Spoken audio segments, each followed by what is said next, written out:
اعلى ذكر ممكن يغير حياتك كلها الاستغفار. الاخ جالي في الحرم يقول لي انا قعدت اسبوعين استغفر في الحرم، اسبوعين بس. بيقول لقيت واحد جنبي ما اعرفوش، الاخ بيكلمني وعيونه بتسح دموع يا جماعه. بيقول لي لقيته بيقول لي انا صاحب مجموعه فنادق حوالين الحرم تقبل تشتغل مدير ليها، وعندي بنت لو مش متجوز اجوزها لك. بيقول لي اسبوعين بس استغفار. واحد فاضل من الناس بنته كل ما يتقدم لها عريس يراها بمنظر قبيح جدا، فحد قال له لعل معمول لها سحر. الراجل وزوجته قعدوا يوم كامل يستغفروا ربنا. بيقول لأحد إخواني اليوم ده كل واحد مننا استغفر حوالي 75,000 مرة.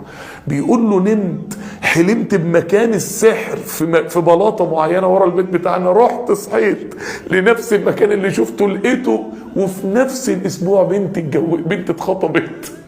واحد صاحبي مره بتكلم عن الاستغفار حضر الدرس، حبيبي قوي، فتاثر بالكلام وعطاءات الله للمستغفرين. بيقول لي كان نفسي في عيل، بيقول لي رجعت قعدت استغفر استغفر استغفر استغفر، زوجته حملت بعدها. بيقول لي طبعا هو دلوقتي معاه حازم صغير كده، سبحان الله العظيم. يعني كان بيقول لي انا الطفل ده جبته بالاستغفار.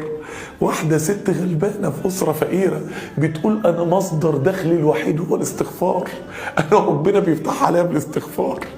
كفايه قول الله وان استغفروا ربكم ثم توبوا اليه يمتعكم متاعا حسنا. هتمتعني يا رب لما